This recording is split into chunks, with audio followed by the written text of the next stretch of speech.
আমি পার্লামেন্ট শুরুর প্রথম দিন উপস্থিত ছিলাম।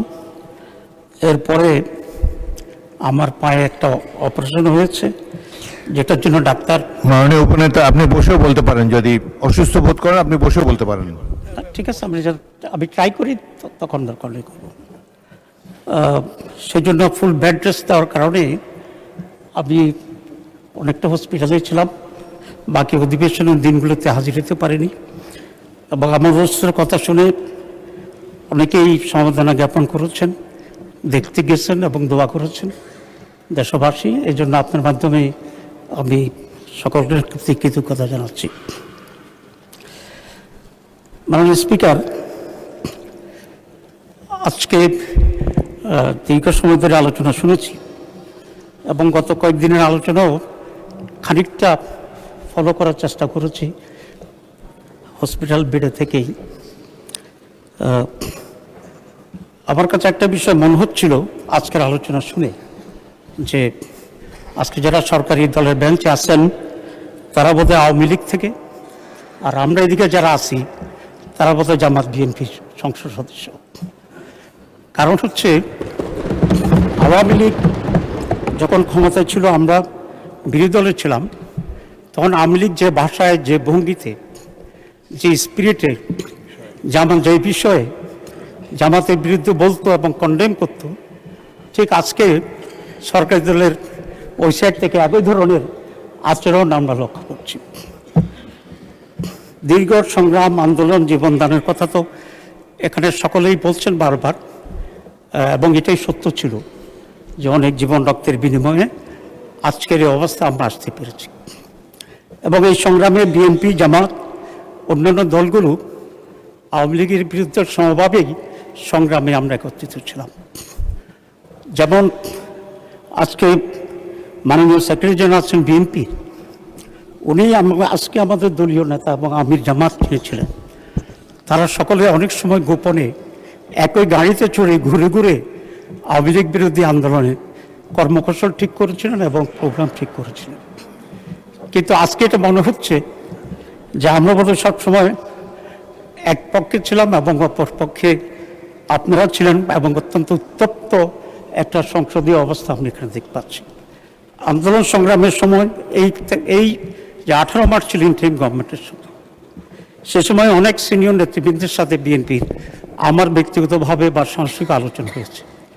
আমরা সকলে তখন বলেছি যে আমরা এই সংগ্রামের মাধ্যমে আওয়ামী লীগের এই পতনের পর যে রাজনীতি হবে, যে সংস্কৃতি হবে, যে পার্লামেন্ট হবে, যে দেশ শাসন হবে, আমরা সকলে মিলে একটা সুশাসন দেওয়ার জন্যে আমরা কাজ করব।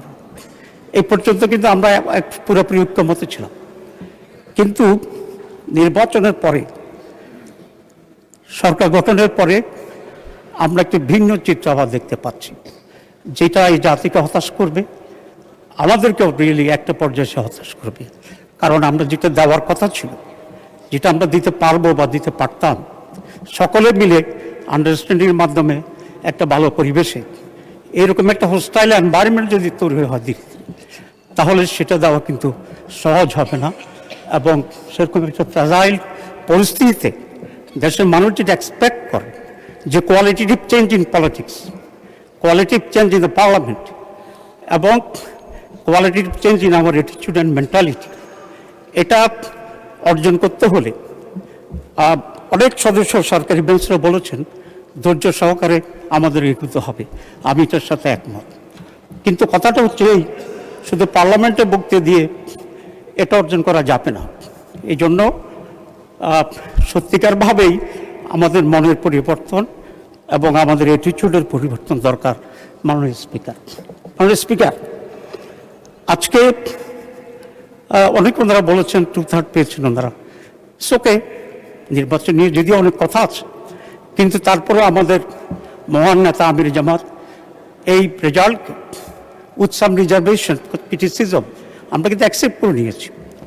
আমরা এখানে অন্যান্য যে ট্রেডিশনগুলো ছিল, আগে কিছু হইলেই মানি না, আসবো না, গণ্ডগোল হচ্ছে, সেটা কিন্তু আমরা করিনি। আমরা করিনি এই জন্যেই যে ন্যাশনের প্রতি আমাদের যে দায়বদ্ধতা আছে, এই জাতির প্রতি যে আমাদের কমিটমেন্ট আছে, সেই দায়বদ্ধতা এবং কমিটমেন্টকে পূরণ করতে হলে পারস্পরিক ঝগড়াঝাটিতে সময় ব্যয় করলে এটা হবে না, বরং সেটা না হয়ে পুরো সময়টাই যদি পুরো কনসেন্ট্রেশনটাই যদি আমরা দেশ গড়ার জন্য, মানুষের কল্যাণের জন্যে, সুস্থ রাজনীতির জন্যে আমরা করি, তাহলে সেটাই আমাদের অর্জনকে একটা রিমার্কেবল হিস্টোরিক্যাল পর্যায়ে যাবে বলে আমি বিশ্বাস করি। মাননীয় স্পিকার, 2/3 মেজরিটি কখনোই খুব সুখকর রেজাল্ট দেয়নি অনেক জায়গাতেই, এবং আজকে আলোচনার যে জোর, সেটা 2/3 মেজরিটির যে টেম্পারামেন্টটাই আমার কাছে মনে হয়েছে। আমরা জানি আমাদের এই পার্বত্য উপমহাদেশে ইন্দিরা গান্ধীর সময়ে বা বেনজির ভুট্টোর সময়ে, এই বাংলাদেশের শেখ সাহেবের সময়, তারপরে শহীদ প্রেসিডেন্ট জিয়াউর রহমানের সময়, ম্যাডাম বেগম জিয়ার সময় আমরা 2/3 মেজরিটি অবস্থা আমরা দেখেছি, এবং এটা একটা ভয়ঙ্কর পরিণতি আমরা দেখি যদি সেটা না হয়। আপনারা জানেন 2/3 majority Indira Gandhi, she was ousted and killed. Sheikh সাহেবের 2/3, হি ওয়াজ কিল্ড। মাননীয় শহীদ প্রেসিডেন্ট জিয়াউর রহমানের সময় সেটাও কিল্ড।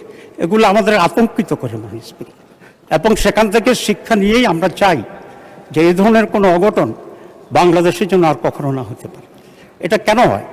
এটা হয় এই জন্যে 2/3 মেজরিটি পাওয়ার পরে যে ওভার কনফিডেন্স তৈরি হয়, যা ইচ্ছে আমরা তাই করতে পারি, যে ইরোগেন্সটা তৈরি হয়। সেই ইরোগেন্সের কারণে এমন কিছু অ্যাক্টিভিটিস আসে যেটা মানুষকে ক্ষুব্ধ করে, এবং তার বিপরীতে একটা খারাপ এনভায়রনমেন্ট তৈরি হয় রাজনীতি। আমি অনুরোধ করব সরকারি দলকে, তবে সরকারি দলের অনেক ভাইরা অনেক ভালো কথা বলছেন, we do agree with them, যে লেট আস ফরগেট পাস্ট। কারণ অতীতকে যদি আমরা টানি, তাহলে সকলের অতীতের ভিতরে ভালো দিক আছে এবং কালো স্পটও আছে। যেমন খুব বেশি করে আজকে আমাদেরকে রাজাকার আলবদর বলার চেষ্টা করা হচ্ছে, এবং গতকাল আমি শুনেছি মাননীয় স্বাস্থ্যমন্ত্রী নাকি তুই রাজাকার বলছেন।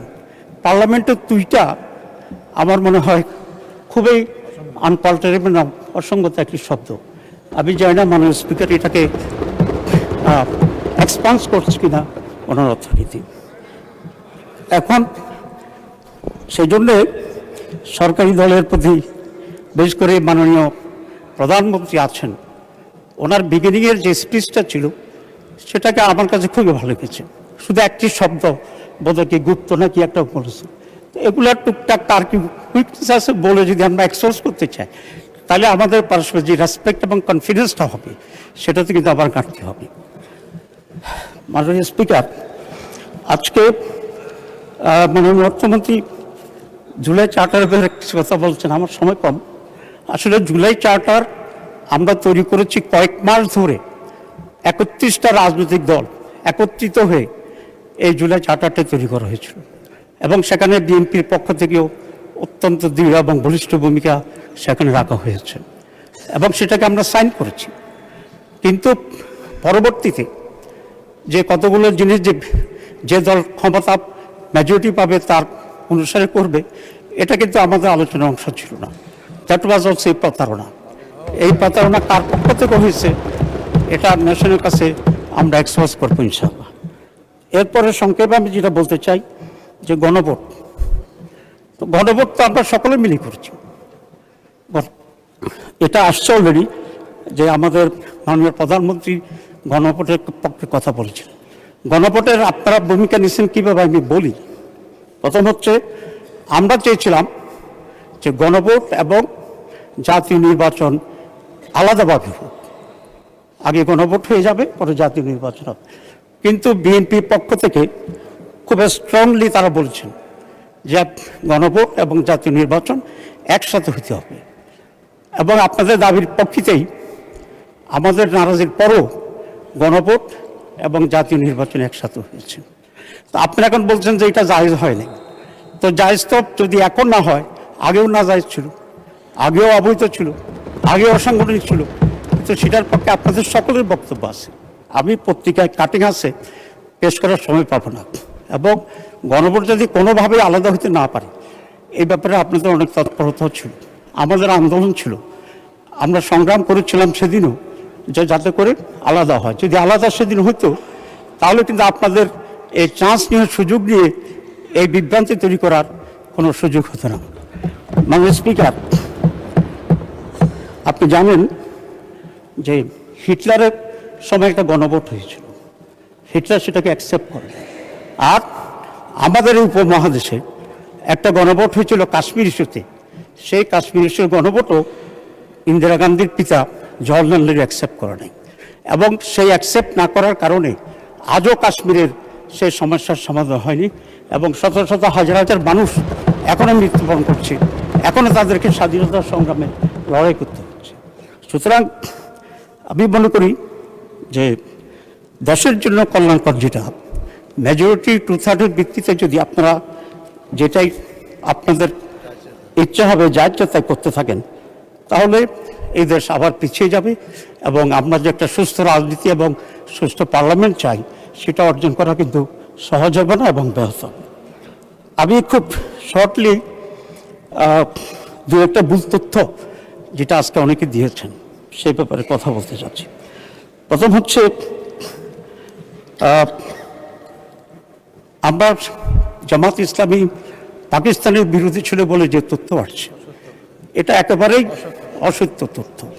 কারণ সৈয়দ আবুল মওদুদি প্রথম 2 নেশন থিওরির প্রবক্তা ছিলেন সৈয়দ আবুল মওদুদি, এবং তার খুব স্ট্রং একটা বই লেখা ছিল, সেটাকে তৎকালীন মুসলিম লীগ পলিটিক্যালি হাজার লক্ষ কপি ছাপিয়ে সারা পাক ভারত উপমহাদেশের মানুষের কাছে, মুসলিমের কাছে পেশ করেছিলেন।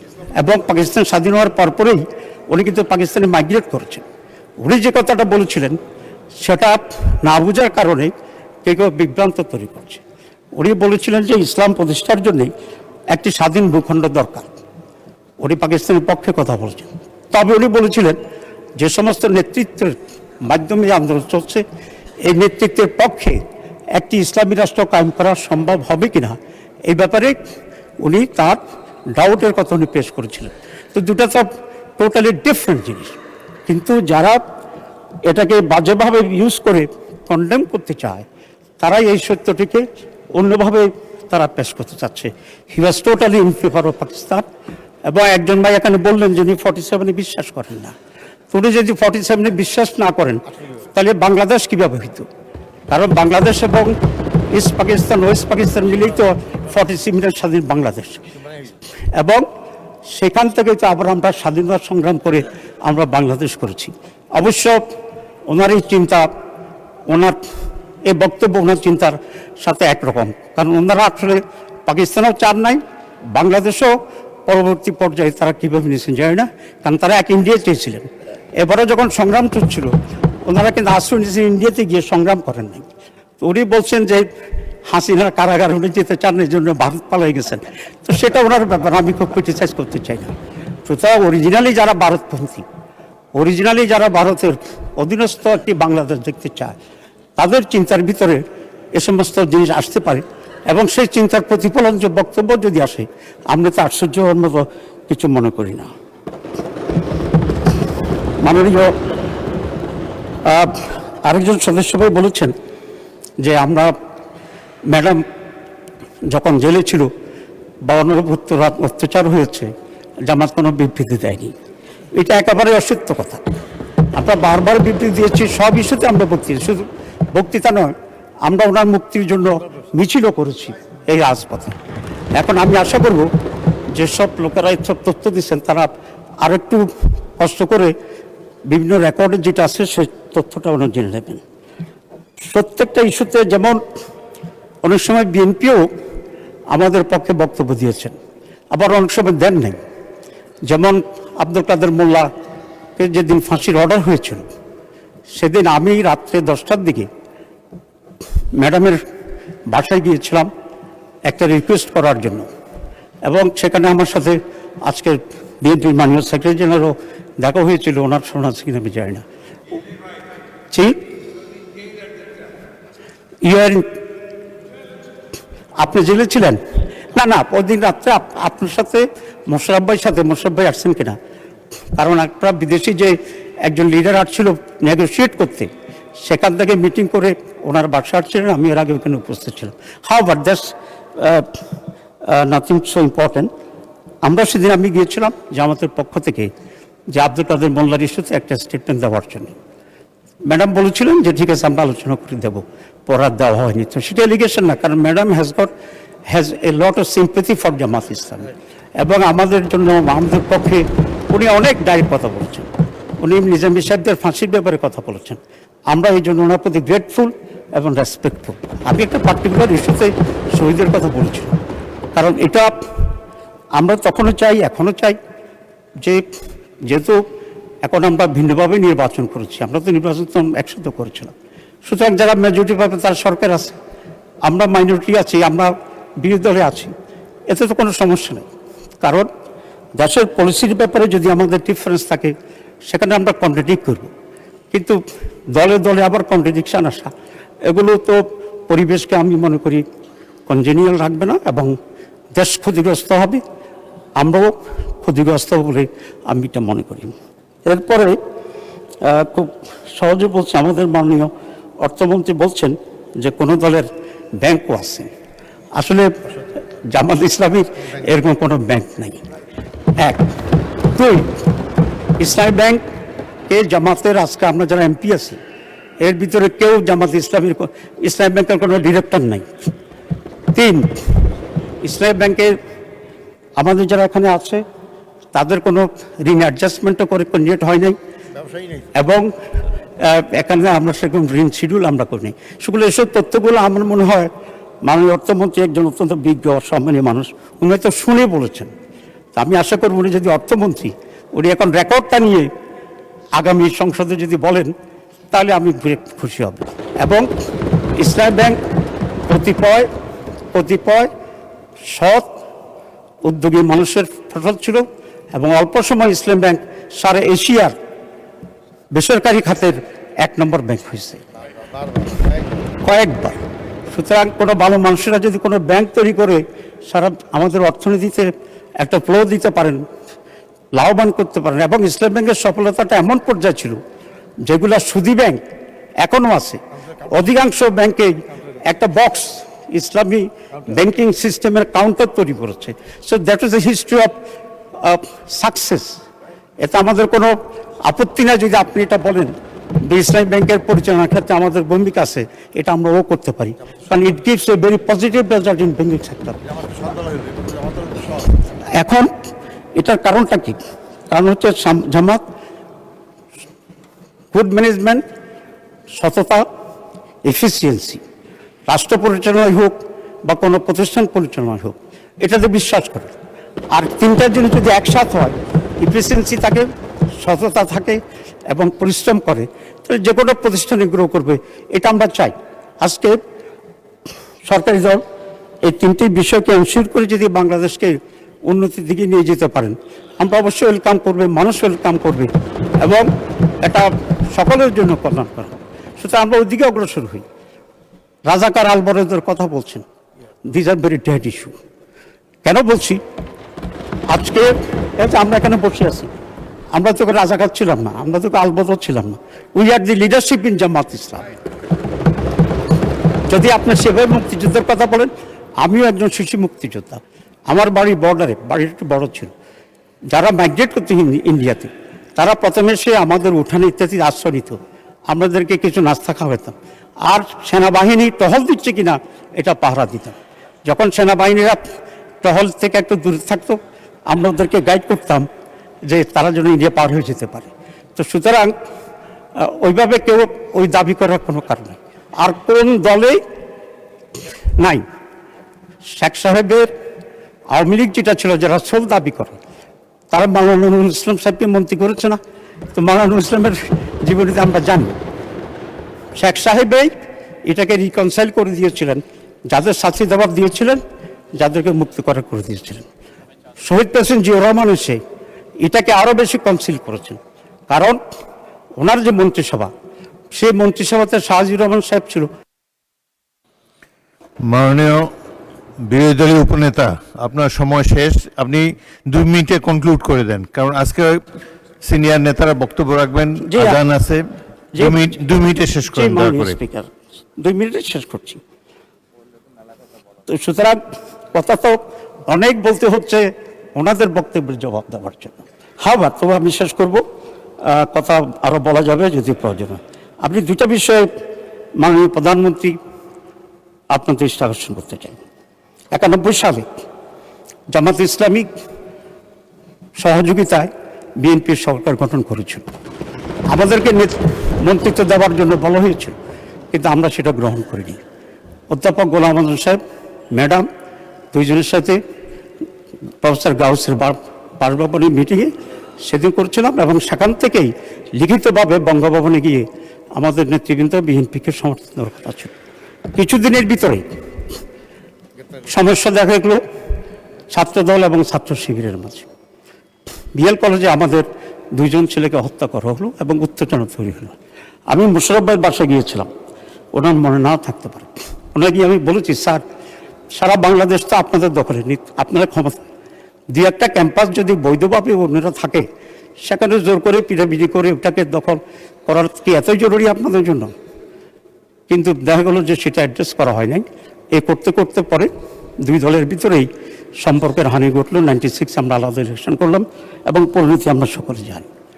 এবার কিছুটা লক্ষণ দেখা যাচ্ছে, এবং এইরকম ঘটনা যদি ঘটতে থাকে তাহলে এটা কোন দিকে পরিণতি নিয়ে যাবে সেটা আমরা আশঙ্কা করি। আমরা চাই এই সংসদ, এই সরকার, আমরা সকলে মিলে একটা সুস্থভাবে, সুস্থ ধারায় কন্টিনিউ করতে থাকি। দু একটা ইউনিভার্সিটিতে যে গণ্ডগোল হচ্ছে সে ব্যাপারে আমরা অ্যাটেনশন দেব, আপনারা মেহরবানি করে অ্যাটেনশন দেন। সাধারণ একাডেমিক এনভায়রনমেন্ট থাকা উচিত, এবং যারাই ডিস্টার্ব করবে। ধন্যবাদ মাননীয় উপনেতা।